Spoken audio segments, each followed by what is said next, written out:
आगीत काय जळालं हे फक्त राखेलाच माहिती. या एका डायलॉगवरनं मी एक अंदाज बांधला होता, की चित्रपटाचं लिखाण प्रचंड भारी असणार आहे आणि आज मी बुलबुल राणी हा सिनेमा बघितलाय. कसा वाटला मला हा सिनेमा जाणून घेऊया आजच्या व्हिडिओमध्ये. सगळ्यात पहिली गोष्ट तर बऱ्यापैकी ऑक्युपन्सी होती थिएटरमध्ये. ते बघून भारी वाटलं. वेगवेगळ्या वयोगटातली माणसं आली होती बघायला. जेन ग्रुपमधले पण बऱ्यापैकी काही आले होते आणि काही अमराठीसुद्धा आले होते. ते बघून आणखीनच आनंद ॲक्चुअली झाला. लिटरली ह्या सिनेमाच्या वेळेला पावसामध्ये पावणे 2 तासांचा प्रवास करून मी आत्ता घरी आले. त्याच्यामुळे थेट आता रिव्ह्यू घेऊन आले तुम्हा सगळ्यांसाठी. तर सगळ्यात पहिली गोष्ट, बुलबुल राणी हा जो सिनेमा आहे, हा खूप वेगळा सिनेमा आहे. हा प्रत्येकासाठी नाही बनलाय. पहिलं डिस्क्लेमर. दुसरं डिस्क्लेमर, की या सिनेमाला जात असताना आपल्या लहान मुलांना घेऊन जाऊ नका आणि आपल्या आई-बाबांना पण घेऊन जाऊ नका. ऑफकोर्स 18+ सर्टिफिकेट आहे ते आपण बुकिंगच्या वेळेलाच पाहत होतो. पण तरीसुद्धा आई-बाबांसोबत पण बघण्याजोगा सिनेमा हा नाहीये. That's what I felt.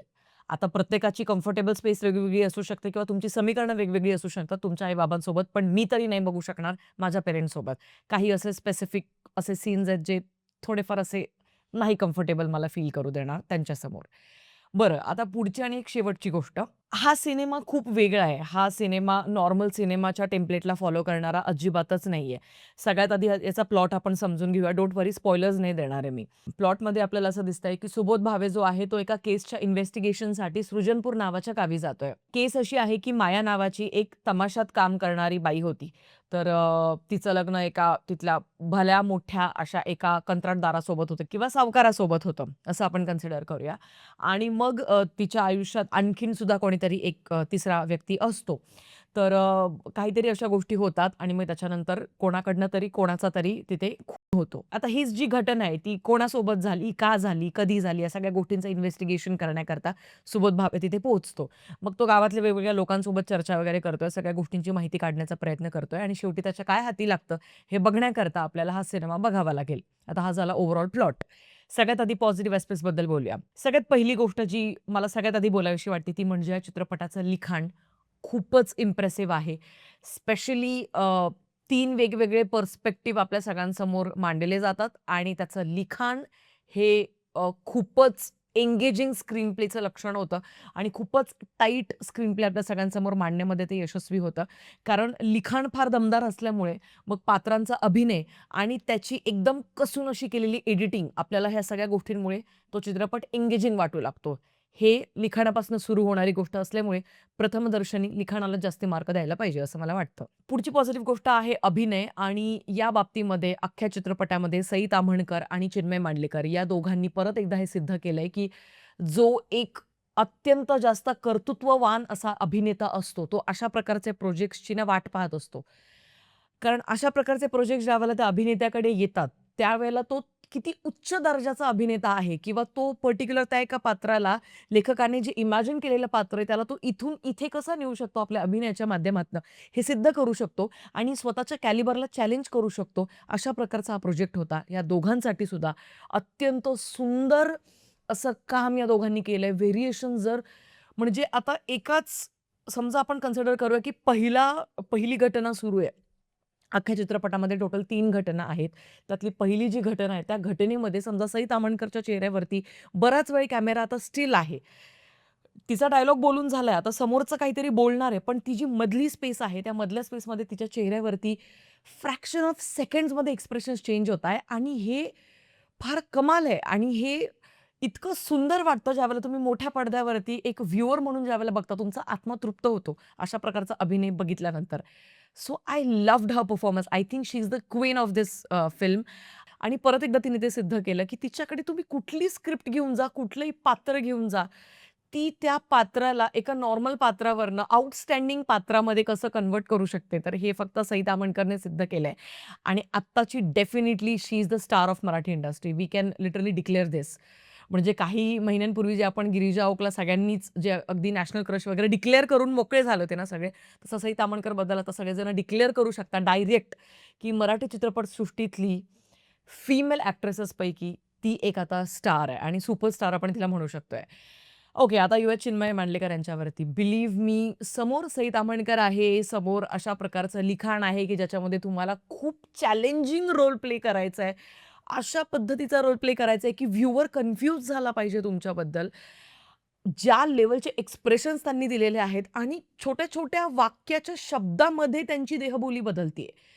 ती बॉडी लँग्वेज कशा पद्धतीने त्या झुल्यावरती ते बसणार किंवा कशा पद्धतीने दरवाजातनं एंट्री घेतली आणि समजा एक पेस्ट्री घेऊन आलेले, तर कशा पद्धतीने आवाजामध्ये सुद्धा व्हेरिएशन्स. Oh my God! म्हणजे ज्या व्यक्तीला जर का अभिनय क्षेत्रामध्ये यायचं असेल, की भावी ॲक्टर किंवा ॲक्ट्रेस व्हायचं असेल, हा सिनेमा त्यांनी 100 वेळा बघायला पाहिजे फक्त आणि फक्त चिन्मय मांडलेकर यांच्या चेहऱ्यावरचे सगळे हावभाव आणि सगळ्या गोष्टी अभ्यास करण्याकरता. And believe me every time you will find him doing something different आणि हे खूप सुंदररित्या त्यांना करता आलं या चित्रपटामध्ये. भारी वाटलं त्यांचा अभिनय बघून. पुढची एक गोष्ट आहे चित्रपटामध्ये संभाजी ससाणे आता हे जे पात्र आहे, हे थोडंसं असं पात्र आहे, की जे काही वाक्य बोलत नाहीये चित्रपटामध्ये. त्याच्यामुळे तरीसुद्धा त्यांच्या वाट्याला जे आलं त्यांनी ते सुंदररित्या निभावलंय. पण ओव्हरऑल अख्खा चित्रपट सई ताम्हणकर आणि चिन्मय मांडलेकर भाव खाऊन जातात. हे माझं वैयक्तिक मत तुमचं वेगळं असू शकतं. पुढची पॉझिटिव्ह गोष्ट, कारण ही फिल्म एक मिस्ट्री, सस्पेन्स, थ्रिलर या एका जॉनरातली फिल्म आहे. त्याच्यामुळे याचा स्क्रीन प्ले प्रचंड एंगेजिंग असायला पाहिजे आणि इथे माझं मत थोडंसं आता 50-50 मध्ये येईल. ज्या 3 घटना चित्रपटामध्ये दाखवल्या जातात त्या फारच एंगेजिंग आहेत. म्हणजे कट इतक्या सगळ्या गोष्टी होतायत ना चित्रपटामध्ये, की तुम्ही त्याच्यामध्ये एंगेज होता. पण जशी ती घटना संपते आणि आता आपण प्रेझेंट डेमध्ये येतोय, तर त्यावेळेला तिथे थोडासा स्क्रीन प्ले मला असं वाटतं, की अजून बेटर होऊ शकला असता. मी पुढे निगेटिव्हमध्ये बऱ्याच सगळ्या गोष्टी मांडणार आहे, सो डोंट वरी.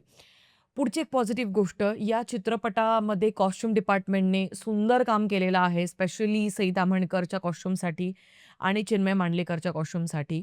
अ, खूप विचार करून सगळ्या गोष्टी निवडलेल्या आहेत आणि मला ते आवडलं. कितीतरी सीन्स हे फक्त एकाच कॉस्ट्यूममध्ये शूट झालेले आहेत.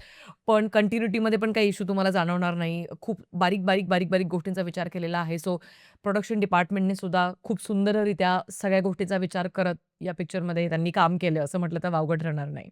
आता एक शेवटची पॉझिटिव्ह गोष्ट ती म्हणजे ह्या चित्रपटामध्ये काही वनर शॉट्स आहेत ते खूप ॲक्शन कोरिओग्राफी आहे. आता ती ॲक्शन कोरिओग्राफी म्हणजे डुशुम-डुशुमवाली ॲक्शन कोरिओग्राफी नाहीये. But you will get that once you will see this film. काही असे सिक्वेन्स आहेत ज्याच्यामध्ये कट्सच नाहीयेत.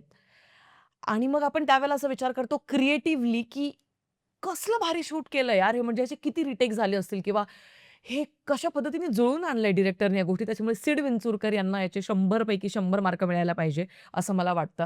आणि ओव्हरऑल या सगळ्या गोष्टींमुळे, चित्रपटाच्या पॉझिटिव्ह गोष्टींमुळे चित्रपट हा खूप वेगळं स्थान निर्माण करतो. तो एक वेगळा चित्रपट आहे असं आपल्याला वाटतं. आता युअर निगेटिव्ह ॲस्पेक्ट्सबद्दल. चित्रपटामध्ये सुबोध भावेचं जे पात्र आहे त्याला काहीच लेयर्स नाहीयेत, त्याच्यामध्ये काही डेप्थ नाहीये. ते पात्र फक्त काहीतरी काव्यात्मक वाक्य बोलतंय, की सत्य असं असतं, सत्य तसं नसतं, मग असं पर्स्पेक्टिव्ह, मग तसं पर्स्पेक्टिव्ह. ते खूप त्याच्याशी आपण रिलेट नाही करू शकत आणि तो टच तिथून निघून जातो. त्या एका पर्टिक्युलर पात्राशी आपण जास्त कनेक्ट नाही होऊ शकत. पुढची एक निगेटिव्ह गोष्ट, ह्या चित्रपटामध्ये ना ज्या पद्धतीने इन्व्हेस्टिगेशनचा पार्ट सुबोध भावे करतोय, तो थोडासा आपल्याला नॉट सो कन्विन्सिंग असा वाटतो, कारण आपल्याला असं वाटतं, "अरे, तू हे करू शकला असतास भावा. तू हे कर." तो फक्त रँडमली जाऊन लोकांशी बोलतोय. त्याला इन्व्हेस्टिगेशन नाही म्हणू शकत आपण ultimately. You have to do your own recce, your own research. You should visit the property. कुठे झालं, काय झालं, कशा पद्धतीने झालं, म्हणजे वेगवेगळ्या गोष्टी.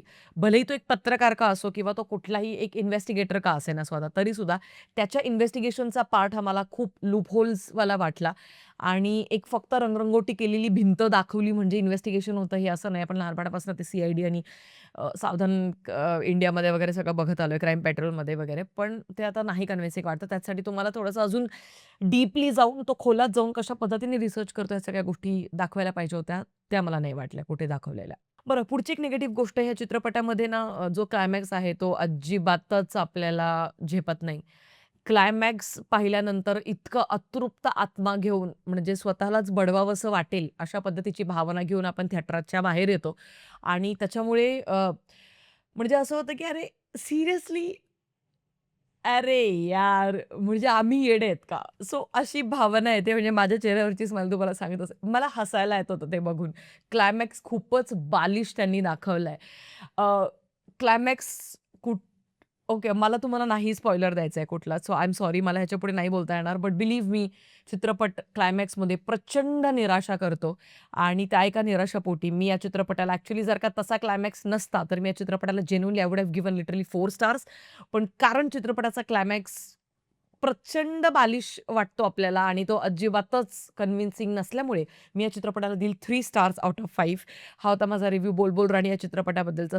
जाता मी इतकंच म्हणेन, की सीड विंचुरकर यांना 100 पैकी 100 मार्क द्यायला पाहिजे आपण डिरेक्शनच्या पॉइंट ऑफ व्ह्यूने बिकॉज अल्टिमेटली 3 वेगवेगळ्या घटनांमध्ये वेगवेगळ्या गोष्टी आपल्या सगळ्यांसमोर दाखवल्या जातात आणि त्यातल्या त्यात मला पहिल्या आणि दुसऱ्या ठिकाणची जी घटना होती ती मला खूप जास्त भारी वाटली, ज्या पद्धतीने ती शूट केली, ज्या पद्धतीने एक्झिक्यूट केली आहे. पण कारण यांना आता शेवटी येता-येता सगळं रॅप अप करायचं होतं, त्याच्यामुळे तिसऱ्या घटनेला फार काही जास्त इम्पोर्टन्स नाही दिला जात आणि त्या एका गोष्टीमुळे ती एक निराशा आपल्या मनात नक्कीच राहते. बाकी अशा पद्धतीचे जे एक्सपेरिमेंट्स आहेत, ते मराठी चित्रपटसृष्टीमध्ये नक्कीच बनले पाहिजे. कारण का तूप, लोणचं, वरण-भात, तू माझी सासूची, मी तुझ्या सुनेचा वगैरे अशा प्रकारचे एक्सपेरिमेंट्स थांबवून आता कुठेतरी वेगळ्या काहीतरी जॉनराजमध्ये मेकर्स काहीतरी धडपड करतायत ते बघून भारी वाटलं. तुमचं म्हणणं काय एकूणच या चित्रपटाबद्दल जर का तुम्ही पाहिलं असेल तर कमेंट सेक्शन खुलं आहे. पटापट कमेंट्समध्ये तुमची मतं नोंदवा. भेटूया पुढच्या व्हिडिओमध्ये. तोपर्यंत काळजी घ्या. Peace out.